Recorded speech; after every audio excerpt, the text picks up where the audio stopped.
Welcome to the Banker Lamp. Please enjoy the video. In this video, I will explain how to use trading APIs.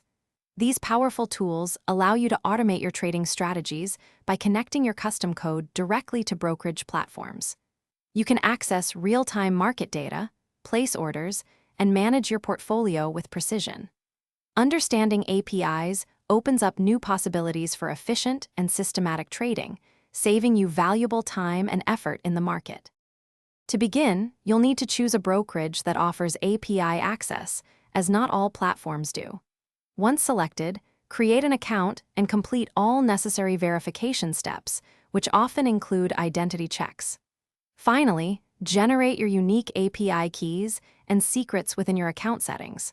Remember to keep these credentials highly secure to protect your trading account.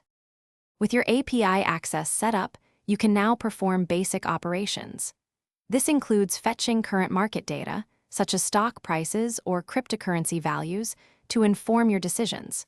You can also place buy or sell orders programmatically, allowing for rapid execution. Additionally, APIs enable you to monitor your open positions and review your complete order history with ease.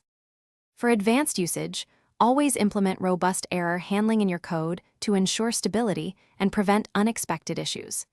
It's crucial to test any new trading strategy thoroughly in a sandbox or paper trading environment before deploying it with real capital. This helps you refine your approach without financial risk. Also, for those who love to read and learn, check the description for a link to the new Kindle Paperwhite and other great deals. Remember to manage your API rate limits effectively to avoid service interruptions. Thanks for watching. If this was helpful, leave a like and consider subscribing. See you next time.